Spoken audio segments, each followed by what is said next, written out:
Hey, everybody, welcome to Beyond the Blitz with your guy, Levon Kirkland. Man, I have always wanted to tell stories. I've always been curious about origin stories. Even when I was looking at Batman from my cousin's bedroom, I always thought it was fascinating. So I have a show that's going to talk about people, amazing events, situations, and also things that can help you become a better person and live your best life. So, this is Beyond the Blitz with Levon Kirkland, and we're talking about love after football. Okay, hey everybody, welcome back to Beyond the Blitz with Levon Kirkland. This is our second show. I am so appreciative that you guys are here. We're going to have a great time. I am so psyched about this show because we're going to be talking to one of my best buds in football, a guy that I love dearly. He's a part of my brotherhood. Um, Guy that was a tremendous player. We had a lot of fun playing, but not only that, he really was a great entrepreneur, one of the best entrepreneurs that I've seen in such a long time. He was starting way back then when we had no clue. He had a clear path to what he wanted to do, and I cannot wait to talk to this young man. So everybody who's in the Monster Crew, let's welcome Chad Brown. Well, I'm just gonna tell you, man. I love seeing your face, man. I miss you. I do. I miss you, man. Yeah, the last time we got You together, know, did I, we had lunch together? It wasn't at Kevin's funeral, was it? The last time we saw each other? no, we had lunch together in Phoenix, Yeah, that's and right.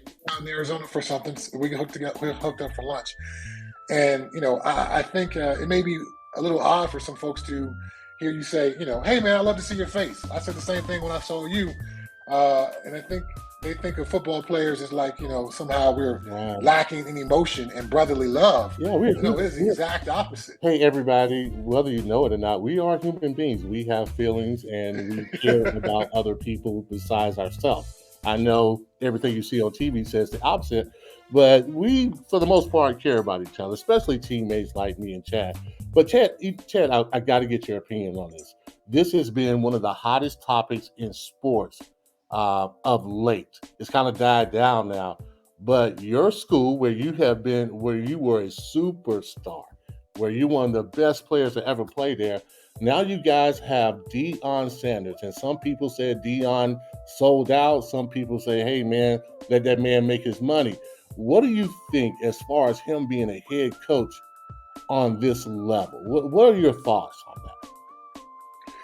Well, as you and I have done, we've both dipped our toe into the coaching waters, Mm-hmm. and it's a bit of an uphill climb, as Yes, we saw. Then once you start at the bottom and work your way up, well, Dion being prime time, and now he's asking people to call him Coach Prime. Coach I think Prime. he was unwilling to be a quality control assistant coach or an Right assistant. to the assistant. Yeah. Well, right now we seem to have a little bit more difficulties with Chad, but man, the conversation was going to be really great University of tonight. Colorado. Yeah, And so, on one hand, I'm proud that he found a way to get through the system that you and I got kind of stuck at the bottom of. right. On the other hand, I think there's something to be said for paying your dues. Hmm. So the Coach Prime aspect of it all allowed him at Jackson State to go out and get some of the best recruits in the country. And now Right, he's doing that at the University of Colorado. right, And so Colorado is part of the national conversation in ways that the Colorado Buffaloes haven't been for over 2 decades. man. So I'm happy for that. I want to see my Buffaloes be successful on the football field. But have we seen what Coach Prime can do as an actual coach? We've Mm. seen you recruit better players. We've seen you beat competition with better players. But now you got to go out there and coach. So we'll see what happens. Again, I'm not saying that he can't do it. I'm saying it remains to be seen. And as far as him, leaving his calling as a coach at an HBCU, Hmm. I think that's a bit of a lack of understanding of the folks who are saying that. Yeah. Coaches are always trying to get to the next challenge and to the No, next level and the next yeah. hurdle. Yes. So it's natural for Coach Prime to seek out what's next. And I'm sure he'll be leaving my Colorado Buffaloes program for greener pastures. And I mean green, I'm talking about that money green. Must be within the a couple of years. money. Yeah, I so was he'll be thinking out there that. doing that. Will y'all be playing that at your stadium now? Will y'all be playing "Must Be the Money" with the band? Start playing that? I don't doubt it. I don't doubt it whatsoever. You know, the apparel sales at the University of Colorado have gone through the roof since he became the coach. And here's the funny part. It ain't with Buffaloes on the front. It's with Coach Prime on the front. So it's his brand that people are buying. They're not even really, it's Buffalo colors, it's black and gold, but it says Coach Prime on the front. So on one hand, I'm excited. On the other hand, I'm like, it's the Buffaloes, right? You are the head coach of the Buffaloes, not, you know, Coach Prime, who happens to work for the Buffaloes. So, you know, we'll see how this all plays out. I want to see my bus return. Well, yeah. I think it's interesting, but I wanted to get your perspective because you are very close to the program. You've been there. You understand what the program is about. You guys have built that program. And I want to see what Coach Prime is going to do. Now, let's turn the page and let's go. I want to talk about your family life because one of the things that me and you have in common is we had a lot of brothers and sisters. Mm-hmm. And I think you're the youngest boy, like I'm the youngest boy. Are you the youngest in your family? I'm the second youngest, so I've got a younger brother. Well, yeah. I knew we had that in common. So tell us about your family life growing up and how was that? Okay, well, I'm the second youngest of 8 children. You know, there's that Temptation song, "Papa was a Rolling Stone." In some ways, that's a little bit of a joke, but that describes my dad before he met my mother. Right. So we say there's 8 of us that we know about. Right. So there could be some more Brown family siblings out there. Mm-hmm. So 3 kids with one mother, 3 kids with another mother, and then me and my younger brother from my mom. Right. But I grew up in the house with 5 of the 8 of us. Okay. And we're all very close. So it's a very interesting, upbringing when you're a part of such a large family. Right. And, I can only look at life through my eyes as being one of the youngest. Mm-hmm. But, it was always fascinating to, meet some friends. They've been great sounding boards for me as well. And I've learned a lot from their experiences. One of my sisters was a lifer in the Air Force. Mm-hmm. I got another brother who, worked for Lockheed Martin and sold, planes to the Air Force and to the military. So a lot of, variety of experiences, but all, great family siblings. And we're all spread out across the country, unfortunately, so we don't get together as often as we would like. But every 10 years, we make it a point to make the pilgrimage back to Altadena, California, to my parents' house. And we do like a whole week up there. At this point, the tribe has grown because there's 8 of us, but then there's all the kids involved and grandkids and everything else. So it's a gathering about 40 people up at my parents' house. It's a great time, lots of fine family fun, as we say. Yeah, man. I love family gatherings. All my family, basically, all my siblings are in South Carolina. Our parents passed some years ago, man, and I think it really just made us a lot closer. Losing our parents, really working together as a team. So I understand that family love that you had. I knew that we had that in common. But I also want to talk about your hobby. One of the things that you love, when I remember meeting you, and the cool thing was you were always reading these really thick books about reptiles, about snakes. I thought that was the strangest thing. Like, who loves snakes that much? Can you tell us and tell my folks, when did the love of snakes begin for you? Well, I grew up in Southern California, and I grew up kind of on the hillsides of Southern California. So on one hand, I'm kind of in the hood. On the other hand, I'm a little bit of a country boy. Right. Okay. So behind my parents' house there wasn't other houses. It was just wild, wilderness back there. So Right. to Okay. be a kid and catch snakes and frogs and lizards in my backyard, that was something me and my friends all loved to do. Because we were kind of in a bit of a country area. A lot of my Hmm. neighbors had horses. I had a neighbor with peacocks. Wow. So animals were always around me and part of my life. Hmm. For my 12th birthday, my mother said, "I won't get you a snake, but I will get you a tarantula." So I got a Mexican red knee tarantula for my 12th birthday. Wow. Fast forward a few years, bird cage up there. So still, there's always this animal passion. My freshman year at University of Colorado, I get my first snake, and I meet a Now, what friend was at a your local. first snake, though? What was your first snake? My first snake was a boa constrictor, What and in the world? her name was Fear, and Uh-huh. she was about 4.5 feet. She Right. was super tame, docile, but of course everyone was afraid of her. But Of I course. met a friend at a local pet store, and he was breeding reptiles Mm. and selling the babies. So as you know, as a scholarship athlete, you're not allowed to have a job Right. until the summer. So I thought this is a way I can make some money, and the NCAA will never find out. Right. So every spring, I would produce my baby reptiles, and I would sell them to students on campus and to the local pet store. So I would put, some years a couple $100, some years a couple grand in my pocket, and Wow. I thought I was the king of Boulder with that money in my pocket. Right. You were I got rich. to know, yeah, I got to know some of the professors over there in the biology department. So I got Mhm. free rodents to feed my snakes. Yeah. It was a cool little hookup. I got free cages from the biology department. Okay. So that's where that passion, the passion for animals, met Hmm. my entrepreneurial spirit to Right. come together to start, breeding and selling reptiles. And then once I got into the NFL, as you just talked about, I started my reptile breeding company, Pro Exotics Reptiles. And yes, it Hmm. was a rare moment when you could catch me without some kind of reptile book or magazine in my hands. Right. Hey, folks, this guy used to have like the thickest books, and I'm like looking at Chad, like, what is he reading? What is Get he into your doing? playbook, Chad. You need to You learn them Yeah, you plays, need to help man. me out when we go out here. So you need to do something a little different. But I always thought that was fascinating. I think more so than the snakes, you had an entrepreneur spirit about you. A lot of guys like myself didn't start businesses. We just we're gonna play football, make our money. But I think you saw things little later down the road. Can you tell some of our audience, man, about being an entrepreneur and what it takes to be one? It's really funny because I had some conversations with my parents over the last couple of years, and they reminded me of some of these things that happened in my life. So I think that the birth of the entrepreneurial spirit for me was my mama telling me no. Hmm. I had eighth grade graduation, and I wanted the Z Cavaricci pants and the shirt Right. with the little bow tie. And she's like, "No, I'm not buying you that." So I was like, Hmm. "Okay, let me go knock on some doors and see if I can mow some lawns or wash some cars."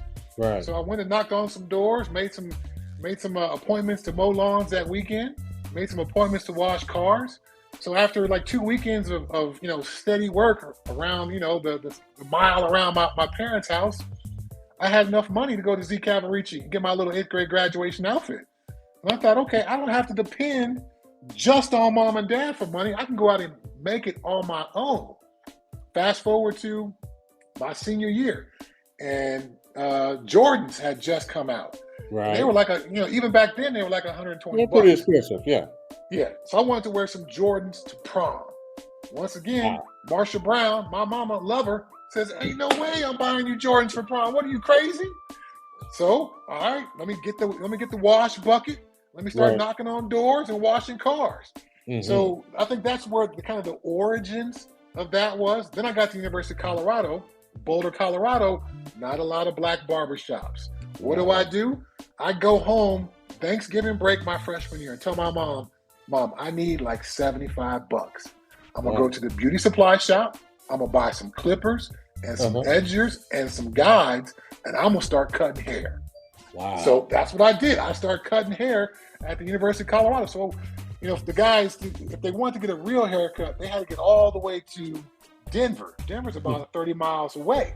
Right. So if you were stuck on campus like I was, and you didn't have a car, you Right. had to come to Chad Brown for a haircut. So I was cutting heads during the week for $3 a haircut. On Friday nights, it was $4 because you cutting into my party time. Right. Then I expanded the game a little bit. I brought some relaxer from California. Okay. And I was giving out relaxers and hooking up Jerry curls, the whole shebang bang. I had a little Chad's beauty supply up Well, in my apartment. well, Jerry curls kind of lasted a little bit longer in California, right? So you were Yes, they really did. it died down in the South, but in California, where you were, the curl was still in. It's so funny, Chad. You know, my father had a barbershop for over Yes, 40 something years. yes. I hated cutting hair. I hated sweeping up the hair. I hated cleaning up the barbershop. And it was so funny. I kind of thought to myself, idiot, you could have been cutting hair. You could have learned from your dad. You could have made a whole lot of money. But because he worked us like laborers, I Right. did not want anything to do with cutting hair. It's so funny that you actually did it. That was your hustle. And I cut my own hair Right. until about 5 years ago. My Oh, son is 23. I cut his hair until about 5 years ago. Although when we get together now to do like the whole father son connection, I'll right. still cut his hair. So I can't cut my own anymore. These shoulders can't bend like they once did, but I can Right. still hook my son up. So yeah, that's kind of the origins of that entrepreneurial spirit. Then I get into the NFL, put some money in my pocket, and I thought, okay, let me build this business, Pro Mhm. Exotics Reptiles, and that's what I did. Yeah, man, it's funny the whole sliding doors of life and just kind of recognizing there's an opportunity for me to make some money here. Can I Yeah. do this?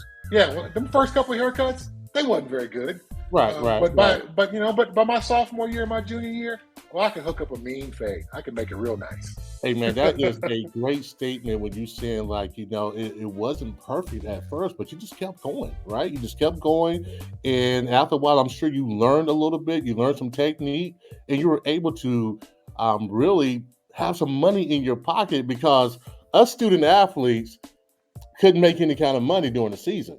So you found a way. I was looking on the ground for money while you were because my parents was not trying to give me money. They were like, "Oh, you on scholarship? You cool."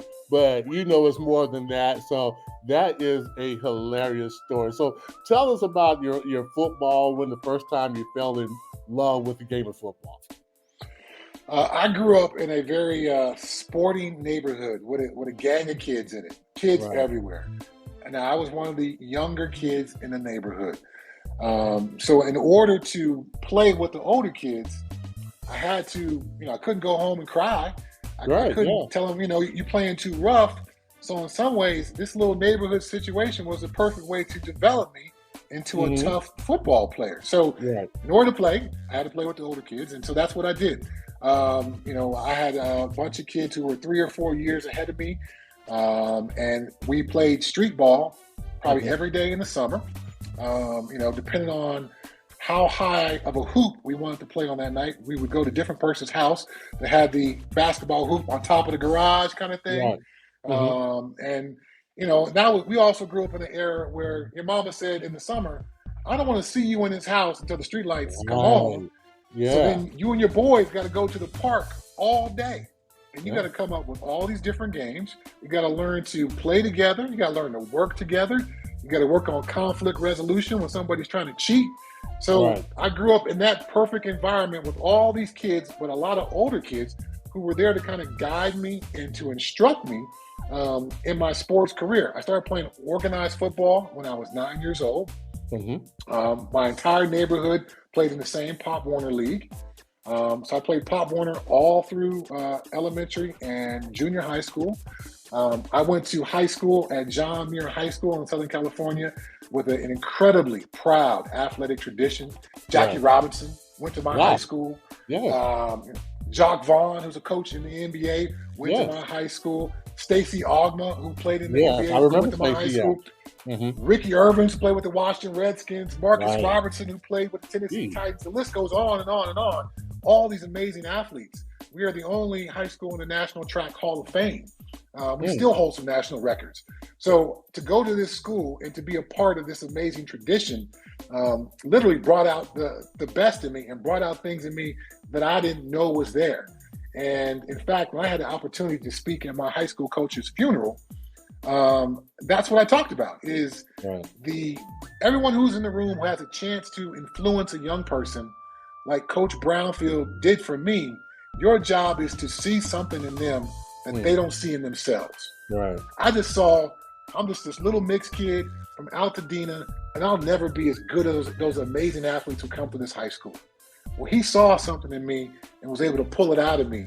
And I'm grateful to this very day for his influence on my life. Right. That's incredible, Chad. And you just mentioned that you're a mixed kid. And I often wonder, when I think about you, like, how was that coming up in the 80s or the 90s, being the mixed kid, I often wonder what your life was like. What was it like? Was it, it seemed like I came from a place full of love. So I just wanted to know. Yeah, well, okay, so to give some details, my dad is Black, my mom is white. So me and my youngest brother are from my mother, so the two mixed kids. All my other siblings are, have a Black mother and a Black father. Right. So, we definitely stood out a little bit. But I grew up in the right place in California. Right. And there were other kids who looked just like me. There were kids who were Latin and Black or Asian and Black or whatever kind of mix. So, we've all seen like the Jerry Springer shows, to go a little bit old school, and some mixed kid being raised in the middle of Alabama and like, oh, this is terrible. And there's no one like me. And the white kids don't like me and the Black kids don't like me. That was not my experience. So I was tremendously lucky to grow up where I did. At the same time, it gave me a very well-rounded cultural experience because my mother's parents lived in Southern California. So I would go to my white grandparents' house and I would literally eat apple pie and meatloaf and all those kind of things. And then we would go visit my dad's family in North Carolina and Pennsylvania. And now I'm eating chitlins and collard greens. And you know what I'm saying? So I get this very well-rounded experience. So for those kids who grew up in Alabama, I feel sorry for those kids because they were kind of learned to hate their mixed heritage. Whereas I saw it as a chance to meet all these different people and eat all these different foods and be invited into all these different places. So for me, my experience has always been great. Now, there was always the jokes, of course, calling me high yellow and all that kind of stuff. White skin. It came from white skin. It came from a place of love. But I will say this: my senior year on my high school football team, I was the lightest skinned person on that football team. You look at the picture, even the Mexican dudes are darker than I am. That is hilarious. It really is funny. But let's go to you being recruited to Colorado, which you're in California. Why didn't you pick USC or UCLA? What made you go to Colorado? Okay, there's a couple parts to this one. Colorado had come into California and gotten some of the best players in California the 2 years before me. So they got the best running back 2 years before me. They got J.J. Flanagan. Right. And then my junior year, they came into California and they got Eric Bieniemy. Yeah. They got George Hemingway. So I was like, okay, Colorado's doing something really awesome out there. But to your point, I was set. I was going to USC. Right. My high school football games were broadcast on a little local cable access channel. And as soon as the game was over and they were going to interview me, I put on my USC hat because I was going to USC. There was no doubt in my mind. So during the recruiting process, the phone rings during dinner. This was back in the day when people answered phones. Right. And had to walk to go get the phone. Yeah, the landline. Gets up from the seat at the table, walks over to the phone on the wall, answers the phone, and I can hear him say, yep, yeah. Like I said, Chad's leaving California. Hangs up the phone. Dad, who was that? That was USC. Okay, so I guess I am leaving California. So my dad really wanted me to get away from some of my knuckleheaded friends who weren't on a similar path to me. And in the end, it was a tremendous decision. I go to Colorado. not only do I love the state, and I still live here now. I split time between Colorado and Arizona. I won 4 Big 8 titles, won a Right. national championship, got a job in my chosen profession, met my wife at the University of Colorado. Both Right. my kids went to Colorado, became baby buffs. Right. So I'm not sure you could want for more from a Mhm. college experience than what I got. So turns out mom and dad were correct. I did need to get away from those friends, and going to Colorado, separating from those guys, and even from my parents in some ways, helped me grow up and mature a bit. And Colorado was absolutely the right place for me to do that. Man, that is an amazing story, man. I did not realize that you had a chance to go to USC and your father made a decision for you. That's kind of cool. Yes, Right? Yeah. yes. Pops hung the phone up on USC, and that was the last time I heard from them. And I'll tell Wow. you even a funnier story. Okay. You know who was recruiting me from USC? Bobby April, our special teams coach Bobby in A. in Pittsburgh. Balls to the wall, Bobby April. Bobby A. Yes, I remember. Bobby A. was the best. He really Yeah. was. I love Bobby A. And he recruited you, huh? I mean, I guess he Yes. didn't do a good enough job, but Bobby A was the guy that we loved. I mean, he was our special teams guy, and he got guys like myself motivated to play special teams. But we'll talk about that a little later. We're going to also remind everybody to come and be a part of the Monster Linebacker crew. We're having great conversation. My guy, Chad Brown, one of the best guys that I've ever met in my life. A guy from South Carolina and a guy from California meet together, and it's magic. But let's go to the national championship. You guys won the national championship. There is a little controversy about Georgia Tech and you guys, but tell us what it was like to win that national championship. Well, the year before, we went undefeated the year before, and we Right. played Notre Dame in the Orange Bowl, and we lost. And after that game, we quickly realized that we were not toughened enough. We were not Right. hardened enough. When things are easy and you're winning, you kind of ignore some of the details, and you can let Right. little things slide. We were incredibly talented. I think that team that lost the year before versus the team that won the national championship was actually a more talented team. But the Hmm. team that won the national championship was tougher, Right. mentally tougher. So that season that we won the national championship, we started 1-1-1. We Hmm. played Tennessee, we tied them, we lost. We lost early on in the season, so it was just a rough start to that season. But that was exactly what we needed to become mentally tougher. Right. And so at that point on, I believe it was Eric Bieniemy who called a team meeting after we were 1-1-1. Was like, "That's it, we ain't losing again." And to demonstrate that we are all bought in, all this Thursday night partying that we've done all these years in Boulder, we ain't doing that no more. We Right. will party after the game, after we go out and kick somebody's butt. So we Right. all made a vow to kind of clean up our acts, to refocus ourselves, and to kind of go together more than just as a team at practice or as a team on game day. We are going to be a team in everything that we do. And Hmm. even as far as not partying and making better choices during the week, we're going to be a team there as well. So it was an amazing team. Of the 11 starters that were on the field for that national championship game on defense, all 11 played in the NFL. That's how good that team was. I remember you know, guys. Yeah, you we guys were really, amazing. Yeah, you really was. I mean, watching you guys on television. I mean, I went to Clemson, and we right. were real good, but you guys were amazing. Now, tell our audience: do you think teams that are closer are normally the teams that win championships? Do you think there's something to that? The teams that kind of bond together, play for each other, have one mindset. Do you think normally that's normally one of the formulas there is to winning championships? Oh, absolutely. Now there's always going to be teams like the '85 Bears who were just so Right. talented they could overcome all that locker room Craziness. strife and all that stuff and craziness Yeah. going on in there. But for the most part, particularly I think with college football teams and high school football teams, but it definitely in the NFL as well, the tighter knit you guys are, because if you don't like that dude, then you're not willing to sacrifice for that Mm, dude. And if you play the right. game of football, at some point you're going to sacrifice. If I was an ass to you, there's no way you would want to be the first guy on the slide cross fire zone. Right. You know, that got me a ton of sacks. So I'm always appreciative of your sacrifice by being the first guy through so I could loop around you and I could get pressure on the quarterback. But you'd be unwilling to do that if we weren't tight, if we weren't boys. So that prospect of being great, in my opinion, comes the chance for success becomes much higher once you guys are tighter as a team and you really have that. Now, my coach at Colorado, Coach McCartney, super Christian man.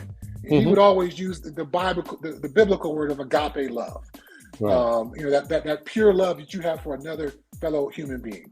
We have to have agape love in this room. And I think that's what we did definitely within our linebacker room in Pittsburgh. You know, we were all different dudes. Me, you, Greg, Kevin, different walks of life, different backgrounds. But we were brothers tied together by being Pittsburgh Steelers. And we had a brotherly love that was real and true. Therefore, we were willing to sacrifice for one another so someone else could get the glory. Oh man, you know, that is so, I mean, I remember those times that we did it. And I really think what you said is really good for businesses as well. That love, that closeness, it's going to help you become a better business. If you're a young team out there, being close, understanding your brother, even though you may walk from a different side of the street, that togetherness really can make special things happen. So you get drafted to my team, Pittsburgh Steelers. And I'm going to be honest with you, Chad. When you got drafted, I'm like, what's going on? Are they trying to get another linebacker in this joint? What's the deal? But you get drafted in Pittsburgh, man. Tell us your experience about getting drafted and also going to that first year of you being a Pittsburgh Steeler. Okay. Well, you know, in my last 2 years at Colorado, I played outside linebacker. Before that, I played inside linebacker. I know you had a similar situation for you at Clemson. Yeah. So when I was initially being scouted by the Pittsburgh Steelers, they were looking at me to play outside linebacker. Okay. I flew into town and met with Marvin Lewis, who was our position coach. He showed me tape of playing outside linebacker. Well, a couple of days before the draft, the Steelers signed Kevin Green to play outside linebacker. So the morning of the draft, Bill Cowher calls me and says, "Can you play inside linebacker?" And my answer was, "Coach, I can punt if you want me to. I don't care. I can do it all." Exactly. And now I can't punt to save my life, but I can play any of the linebacker positions. So I get drafted to the Pittsburgh Steelers with the 44th pick in the second round. And that year was a huge learning lesson for me because I came in as a second round pick, and in a sense, I didn't think I had it made, but I thought I had something.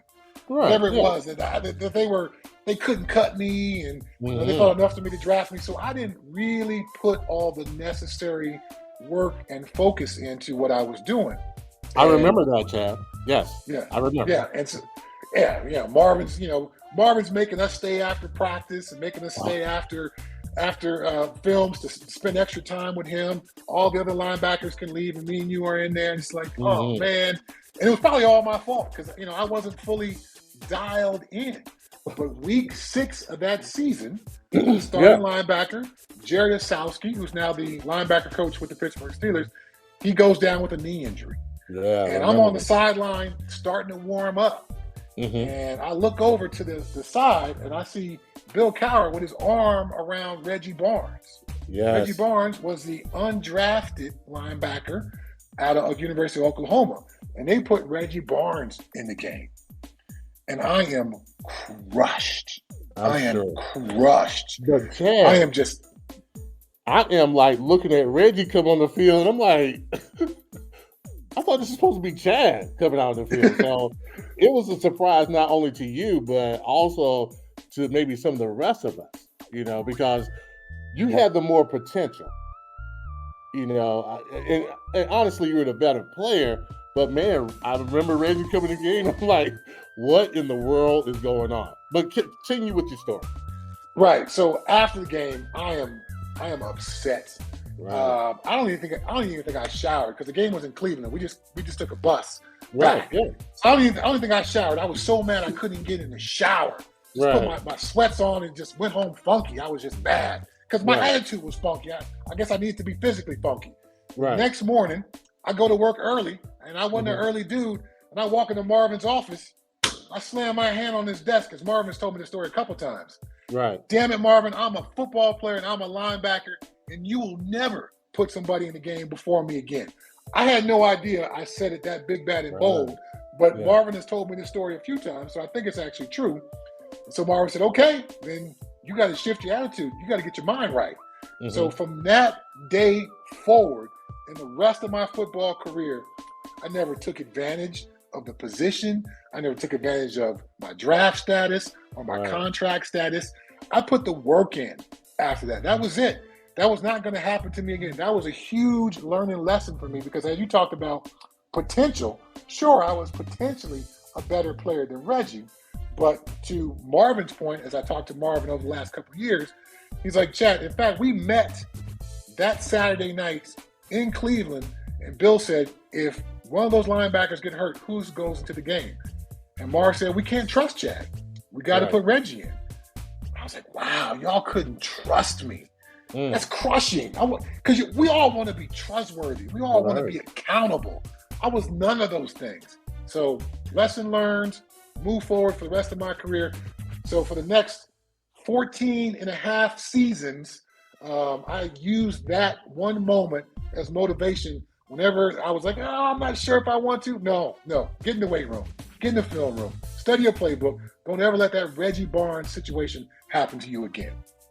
And I mean, I think that's a lesson for everybody that's out there, man. It's about hard work. You can have potential all you want to, but if you don't put it to work, it is worth nothing. And if people can't trust you, then they're not going to give you the big job or the big presentation because they can't simply trust you. So you get the trust from the coaching staff. And now you're with guys like Greg Lloyd, Rod Woodson, Kevin Green, myself. And a lot of people, I don't know if you guys know, at one point, throughout the history of the NFL, we were the number 7 linebacker core of all time.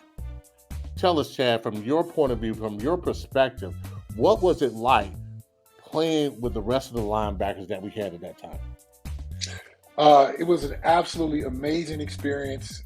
I think where you start your career and who you start your career with can be the foundation or the springboard for the rest of your career. So for me to come in and be sitting next to you, another young guy who are trying to learn and earn our way onto the field. So I had a perfect partner who was kind of in a similar place as me, who I could commiserate with when Greg and Kevin and Marvin Lewis weren't so nice to us. So it was I had a shoulder to cry on, so to speak. But I had Greg Lloyd, who set the tone as the baddest man in football. The baddest because the way he approached the game, the physical nature, the tough nature that which he approached the game.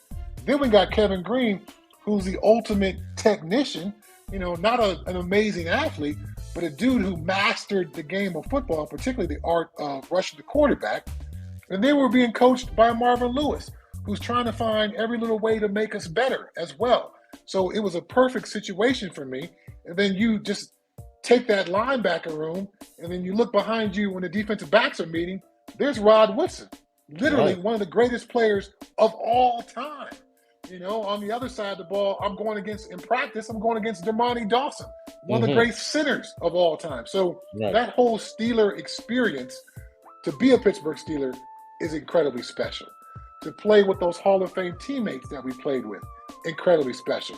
But to be a Steeler linebacker, I don't know if it gets more special than that.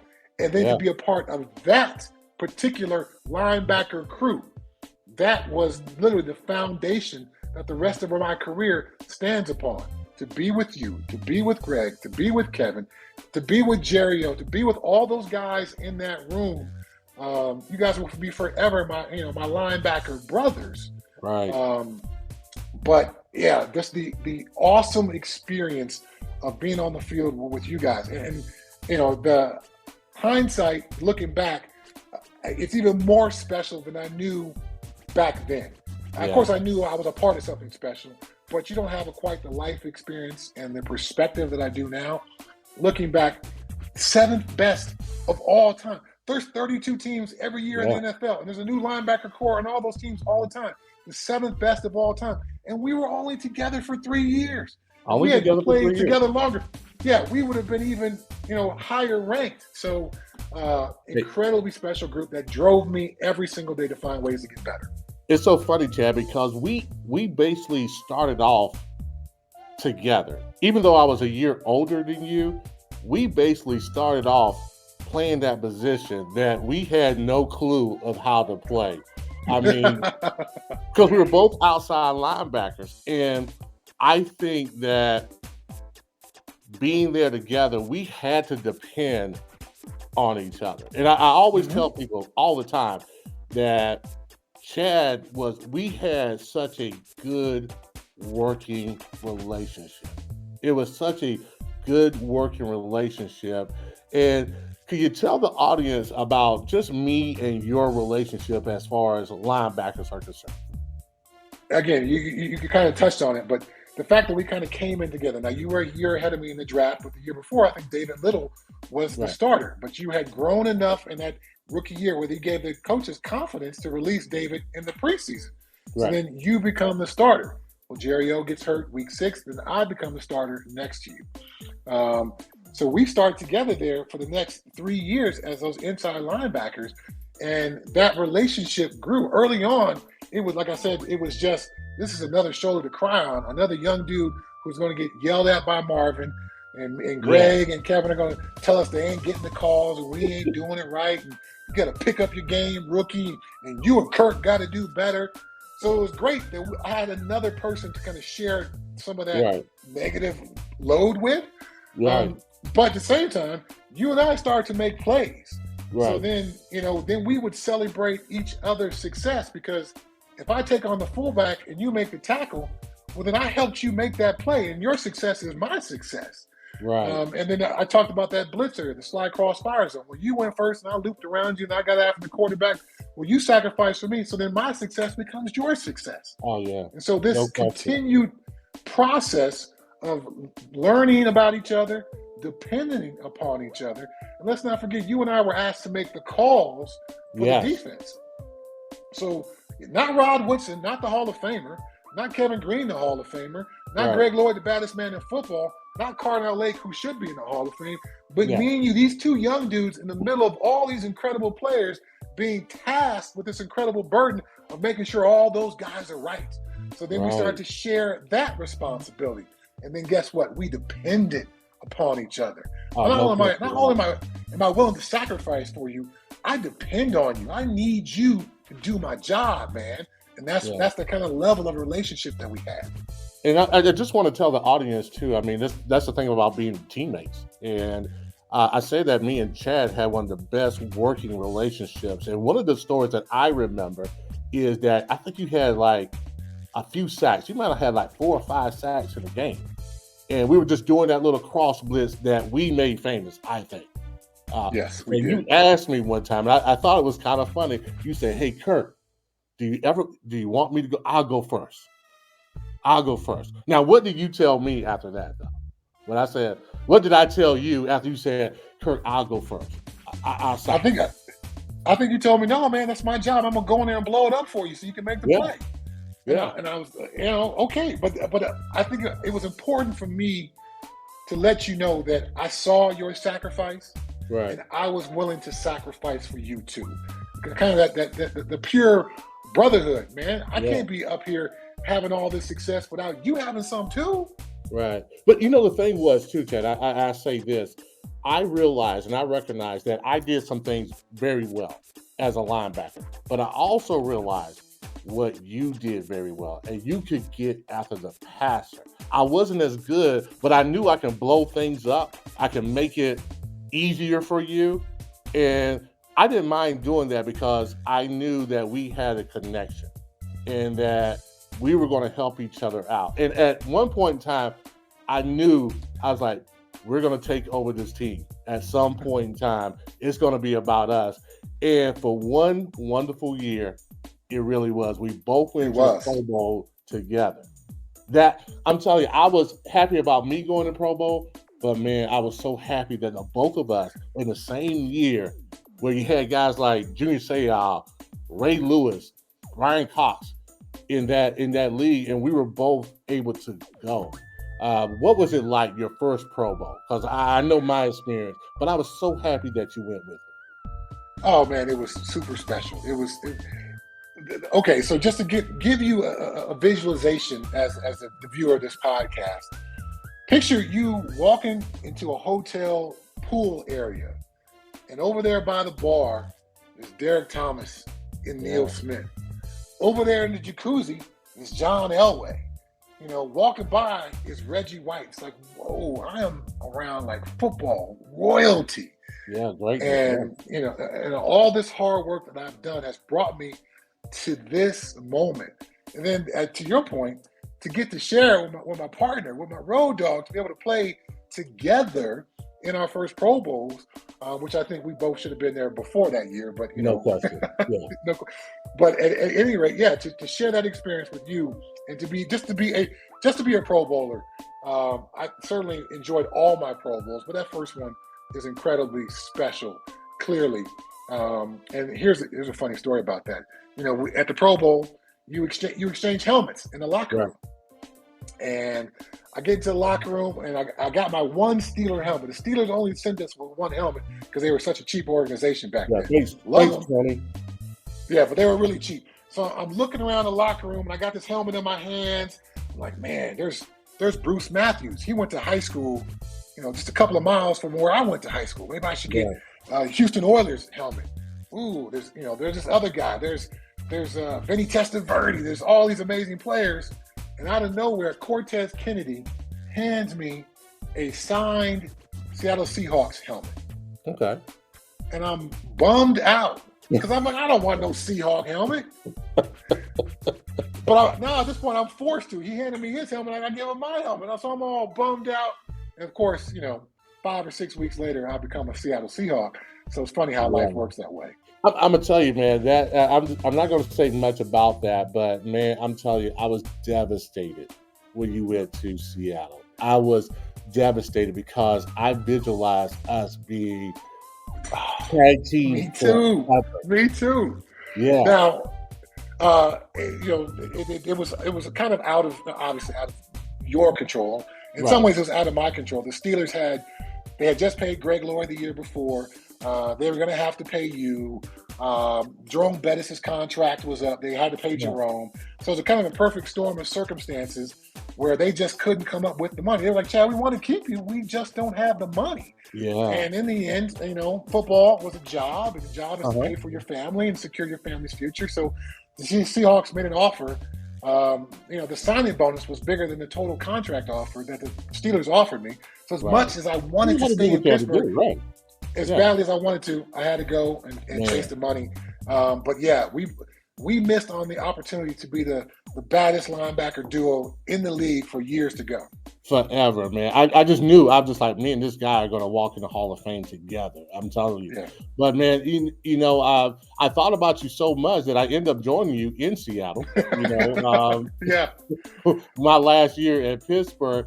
Tell us, man. You played for a very long time. What was the ending like? Do you know that you were going to retire? That was it for you as far as football? Can you let the audience know what that was like the very last time you were playing football? Okay, I've always told this story. Football is unlike any other sport because the last time you take off those pads and hang them up in the locker, that's it. Yeah. Forever. You never put them bad boys on again. Michael Jordan can go to a gym anywhere in the world and get a game. Yeah. Barry Bonds, he can get a stack of quarters and swing the bat in the batting cage. He can go get you can play some old man slow pitch softball. Yeah. There ain't no old man football at the park. It's over forever. Yeah. So when I was towards the end, I was trying to make sure and take my temperature. Was I really, truly ready to be done? So after year 13, after my first year in New England, we lose a playoff game. The emotions of the moment get to me. I'm crying, hugging my mom and dad after the game. They came to the game. I'm like, that's it. I'm done. Wow. I've lived this dream. I'm done. Well, that May, Bill Belichick gives me a call and says, hey, what do you think about coming back for one more year? Coach, if you think I can play, I'll come back. Started training, do all that again, come back for year 14. After year 14, I retired. I'm done. Sold the house, sold all the extra cars, simplifying, streamlining life. Well, that May, who calls me again? Bill Belichick. You want to run her back one more time? Yep. Let's do it one more time. So for year 15, I go out to New England. That was the 07 team, potentially the greatest team ever to play, except we lost the Super Bowl to the Giants. Right. So it was that season. I was like, man, I feel like I'm playing on skates out here. I don't feel anything like the player I felt just 2 years ago or even 5 years ago. So I thought the potential for injury was getting so great. I managed to escape without a knee injury or anything major like that. So I thought I'm really beginning to kind of risk it. And I'm not sure if I can take care of myself adequately on the football field. If I can keep myself safe. So I got some calls. Some teams were interested for year 16. I didn't think I was done playing in my heart, but I was beginning to be afraid of getting hurt. And that was the first time in all my football career where I had thought and focused on that thought about being afraid of being hurt. So I saw that as a sign that, you know what, 15 years is a great, nice, even number. Well, not an even number, but you know what I'm saying. It's a good number to retire on, 15 seasons. So I walked away, and then I got those calls in year 16. I went down to the basement. I started working out hard for about a week. I was like, no, that's good. it. Yeah. I think I'm done. That was a good run. Yeah. Yeah, you know, when you get to a certain age, both of us, we kind of retired on our own. We kind of like, that's going to be it. Mine was a little earlier than yours, but I'm telling you, some guy, like you were saying about getting hurt, some guy blindsided me, Chad, and I was like, that's about it. I can't. I'm not the player I used to be. I mean, he cold cocked me. I got up, and I'm like, I think I'm going to retire. But also, we talk about the love after the game and how you really got something that you love and made it into a business, been an entrepreneur, man. Could you give us a little bit about what that transition was like and how you were so successful after football? Well, I think every player struggles with the transition. So whether you're like me and you've got a plan in mind, or whether you're like some of those other guys who we've been around who just literally retire with no plan and no idea what's coming next, the transition is difficult. I think people don't quite understand the lifestyle of a player, and to suddenly be cut off from that lifestyle. Every day when I was an NFL player, I woke up with a purpose. Even if I was not working out that day, well, that was going to be a rest day so I could work out tomorrow. So every day I woke up with a purpose. I ate with a purpose. I took vacations with a purpose because there had to be some place for me to work out. So this all-encompassing lifestyle and purpose and focus is suddenly gone. Now you're just kind of set adrift on life. And of course, you should be able to rely upon the discipline that you gained as a player. But, there's no game on Sunday. There's no hotel to go to report to. There's no team meeting to be at 7:45. So you're kind of set adrift, and you have to reestablish yourself in life. Who am I going to be? What do I want to be? What's next for me? So that transition is difficult and different for everybody. Now, for me, I had already started Pro Exotics Reptiles, started that my rookie year in the NFL. So I kind of dove headfirst into that. So even with that, even with having some place to go to every day, when something awesome happened at my reptile breeding company, 65,000 people didn't jump to their feet and scream my name. I certainly did okay breeding reptiles, but them paychecks wasn't nothing like them NFL paychecks. My wife didn't have other wives to be around. So it's a transition for the entire family. All those Nike clothes my kids got for free all those years, suddenly wardrobe was a little different. You know what? I do miss the Nike contract. I do miss the that Nike all the time. contract. Yeah. So that transition is difficult for everybody. And some guys really, really struggle with that transition and can become depressed with that process. Right. So again, even for myself, who thought I had a plan in place, it was probably year two of my retirement before I was like, okay, that is officially part of my past. I Mhm. have to move forward in this space, and I have to do all these different things and look at life differently. I don't go to the movie theater and somebody sees me and waves me in for free. I got to go in line and pay just like everybody else does. So Yeah. the perks, the money, the lifestyle, all that stuff is suddenly cut off, and you've got to find a way to re-navigate life again. Right, right. And I think that's a great point about re-navigating life. I mean, that's a leadership tip that sometimes that, we're here and then we have to start all over again. Sometimes we don't know how to really do that. And I don't know if there's a book or anything. And basically we definitely didn't get the training, but you have to do it. You have to reinvent yourself. You have to find out what you're passionate about, what you love, and that's the reason why we're talking about love after football, man. Making it happen, being productive, being a wonderful steward, and really living with a purpose. And I think that you're definitely doing that. I am definitely putting my efforts to living with a purpose, man. And I'm gonna have to tell you, man, it's so great talking with you, man. It really is. You're one of my favorite people of all time.